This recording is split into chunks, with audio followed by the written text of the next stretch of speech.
Welcome to God Power Live, where my name is Naima. This is where Black women gods come to connect with their likeness and refine their emotions so we can do what we came here for. I am here on TikTok and Facebook every weekday at 8 a.m. Pacific. And today's topic is it's actually a combination of things. But it's about facing the spirits of isolation and fear when coming into and being successfully over the long term in hyper-connected community. So, uh, TikTok, if you ever want to see the replay, you can come on over to Facebook. And also, the replay is uploaded to YouTube. So, this topic today is critical for Black women gods who are hungry. It's true. And I almost titled today's topic when we're something like isolation and hunger makes you not nice. Okay. And this is a really deep and wide topic. And so it's so much more than the 15 minutes here and the other I'm going to say. So let me start with this. I have a private Facebook group called Dark Black Mother. It's where I'm going to have conversations that I'm not going to talk about in detail and nuance, especially with other people in public. Whenever I start talking about real power on so far this one over here, literally they scan your face on these things, okay? And so last week I went live like three different times and they banned me. One time I went live and I didn't even say anything. It was like they must have this whole thing about who knows dark skin faces or my face specifically, who knows. Um, I didn't say a word, and within about 30 seconds shut it down and said, "You're challenging people." So, not only that, but the work that I've done over the years working with women, I know a lot. I know a lot, not only from working with women, but knowing myself and the spiritual access that I've been given because of my obedience. And a woman commented on one of my YouTube videos the other day. She was like, "You know too much." And this is good for women who truly want to be free. Rashunda, a woman who has gone through Shadow Gold and she's going through it again, she said that she was like, we get taught about what freedom is, but it's not really freedom because oftentimes it's outward. And she talked about how Shadow Gold is about real freedom, and so so this is a multi. So why I'm bringing up this Dark Black Mother group is because we need to be able to have conversations that prepare us for multiple things, prepare us for visibility, right? For those of you who truly plan to come out and be visible and be free, um, for preparing us to be in hyper-connected community because, and I'm going to be sort of all over the place today because these all interact with each other. um,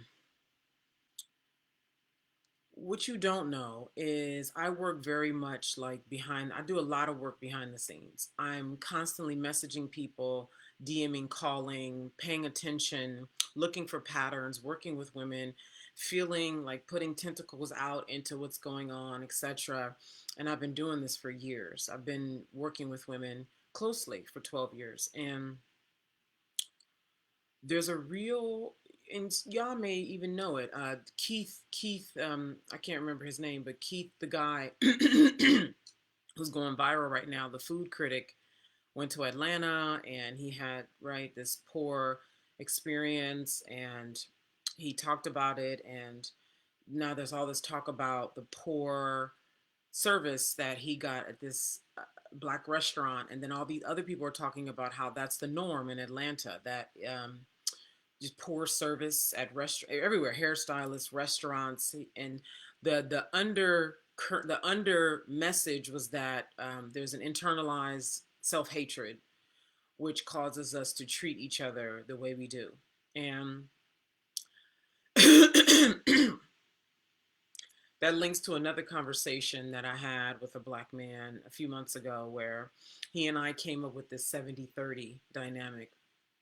where it's like 70% of Black people share a certain share a certain upbringing, a certain idea of what it means to be Black. 70% of Black people, then 30% of Black people experience it very differently. Although we may share some of what the 70% share, but there's a very different idea of what Black is. And the main differentiators between the 70% and the 30% are education, access to resources when we were younger, and our parents. Those are the three differentiators.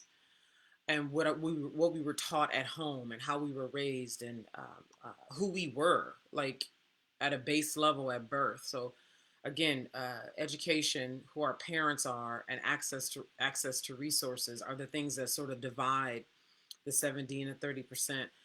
And this idea of internalized racism. Now, I'm not saying this it's nuanced, right? So there's no black and white around this. I'll speak for myself.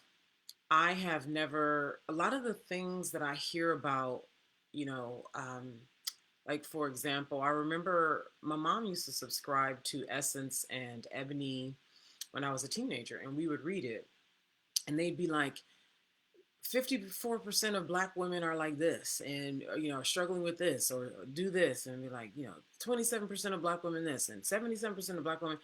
And we would always be like, who are these Black women? Because us and nobody in our family, not my grandma on either side, not my aunts, not cousins, none of us identify with this. And I remember when I moved to Houston, so I'm born and raised in San Francisco, and I moved to Houston when I was 26. It was the first time that I had lived outside of California. Well, I spent a short time in Colorado when I was a teenager, but it was a mostly confined experience. I was a teenager.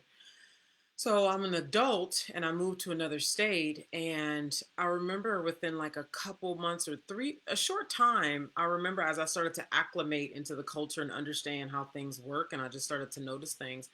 I remember calling my mom and being like, Mom, remember those Black women who we were reading about in like Essence and Ebony?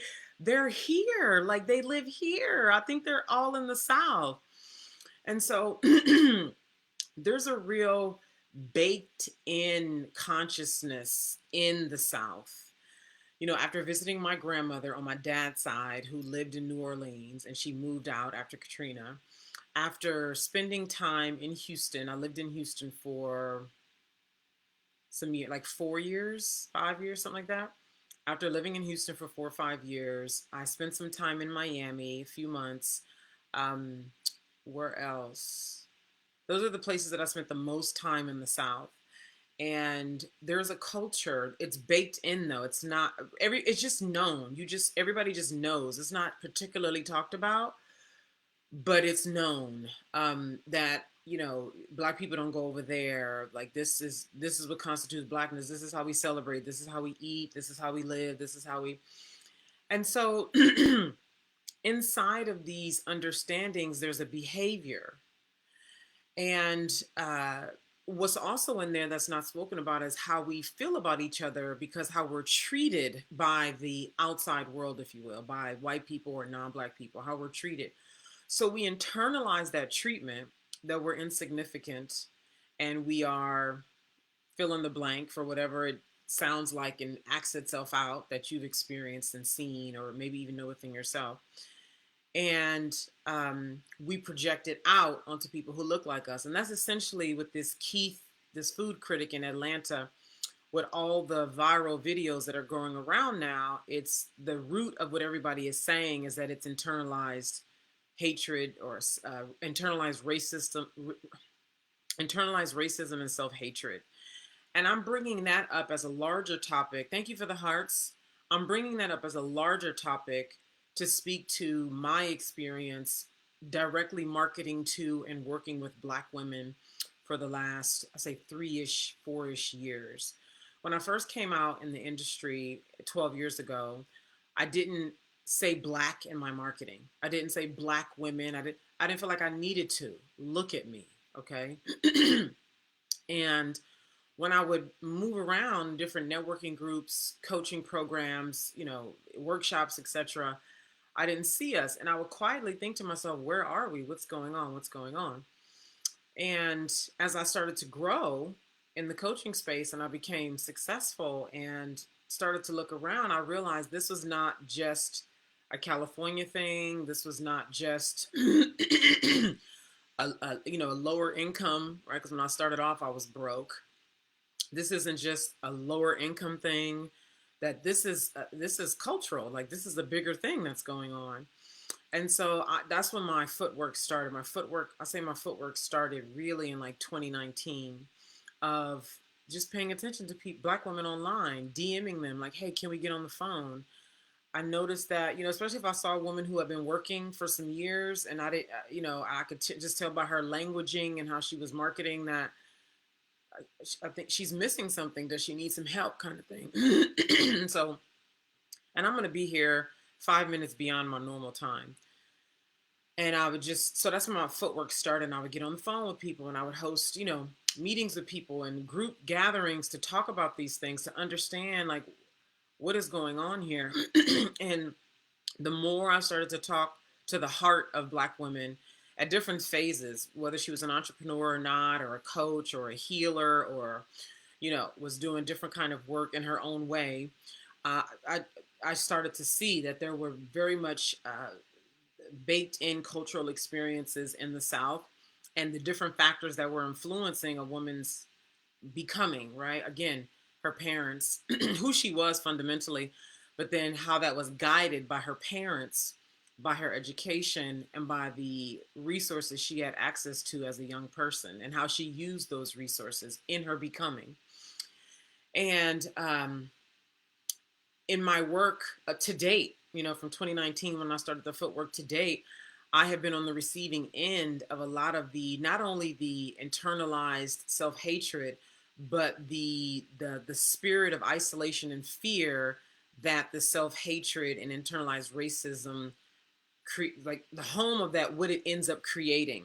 And what it ends up creating is a mistrust of being in the community that our hungry selves needs. I hope this is making sense. Like I'm tracing, I just told this from a big level and I'm bringing it down to what it looks like on the ground in my world, working closely with Black women. And before I go further, I'm talking about this because it's critical. It's mission critical. We're starving. Like when we tell the truth, we will say that we're starving for connection. We're starving to be seen for who we really are. We're starving to mature our gifts. We're starving to be met at the deepest levels, the real deepest levels. We are starving to come out of hiding. We are starving to love and be loved. Do you know how much it hurts to not be able to love when you are made to love? I know we don't talk about that, but when you are made to love, when you are walking love and you don't get to love truly, I don't mean the love that people expect for us to love, like through being a mother or marrying or just the ways that people expect you to love. But most of us have never had the chance, the luxury, if you will, the luxury to really sink into ourselves and be supported and love. So many of us want to love through serving other women. That's a big part of what healing is about. What, serving our community is about. We want to love in that way. Thank you for the hearts. And part of what has happened in this, internalized racism and the self-hatred and the division, and if you're inhaling a lot of the negative content online, and maybe your mother was wicked, a lot of women had evil mothers, mean mothers, and that will scar her for a lifetime until she deliberately puts her eyes and her attention on it to heal that and restore that. A lot of us have had poor experiences in middle school, high school, with other Black women when we were young, and we're scared. That's a part of it. The other part of it is the power part. This is multi-layered. Power in and of itself. Let's say you come from a mother who loved you, like me, right? You don't have, a lot of the isolating, okay, that's nuance. So anyway, I would want to talk more about that. I have 5 minutes left. Okay. Here's the point I want to make. A couple things. One, I'd like to go deeper into these. Not I'd like to, I'm going to. I have a private Facebook group where we're going to talk about so much. The stuff that they banned me on social media for talking about. These are the topics we're going to talk about. Power and all the nuances of power. The repression of your sexual power and how many of us are deadly afraid of looking a mess, of becoming undone, of not being held in our mess, of acting outside of the archetype of what a Black woman is supposed to look like, how she eats, how she dresses, how she talks, how she lives, um, and admitting our hunger. You know, the power and vulnerability. Good God, we are so much more. We need. Listen, we are not nice people when we are hungry. Please hear me. We are not nice people when we are hungry. And I'm not talking about food. I'm talking about hunger for really being met in these spots that, one, we never talk about, or we haven't even touched yet in ourselves, but they're begging us to open up. It's a private Facebook group. It's called Dark Black Mother. It's a one-time payment of $125 to come in. There's currently 6 women in there. I'm going to reactivate these conversations when I have 4 more women in there. If you want to be inside, you DM me. Wherever you're seeing this, you DM me, okay? When, even to go back to, because I have my 3 minutes left, even when you come from what many people could call a good beginning, a good home, parents who loved you, where you don't necessarily struggle with the intimacy and vulnerability with women like me, okay? The next wave to transform is, or the difficulty is being witnessed in power and what you look like at the elementary levels, because actualized power is gorgeous. It's on the way that's a mess. It's the development that's a mess. So I'm really eager to start having these conversations. Another value of these groups, because I was in email communication with a woman yesterday about what's going on. If you think you want to work with me in some capacity, you think you might want to sign up for Shadow Gold, you think you might want to work with me privately, which I invite you to DM me if you'd like to have that conversation. There is an application for that. If you want to get to know me a little bit more, you want me to get to know you, you want something a little more private. You know, there are women and men who watch my content and never comment. Some people just aren't into commenting online, but they're watching, and you want something a little more private. Coming into the group is another way. If you would like to possibly join me on live stream to talk, because I will sometimes invite folks onto live stream because that's a lot of fun inside of this private Facebook group. That's another reason to come in. So these are all the reasons to come in. If you just want to watch, that's fine too. Okay. But I will be reaching out. I will be engaging. This will be a sacred, private space for women to have conversations that we've never even had with our mothers, that we've yet to have with ourselves, that we, like one woman said, if I wouldn't have gone through Shadow Gold, I wouldn't have uncovered this by myself. Now, those are her words, okay? If you care about raw, if you care about rawness, if you care about the root of you, okay? If you want true freedom, if you have a big vision, okay? And you recognize that in order for you to really materialize this big vision, you are the problem and the solution. And you need a place, maybe hyperconnectivity, you're not ready for that. Maybe something that's like a Facebook group that you can easily check out, right? Because my live streams are highly activating, especially when I can go all in and I don't have to worry about some social media deciding I use the challenging word or my face looks too challenging or whatever. like TikTok did to me last week. Just my face alone, and they told me I was challenging people. That sounds like what I hear about Black women saying in corporate. You didn't tell me about your weekend, so you're not being polite. HR.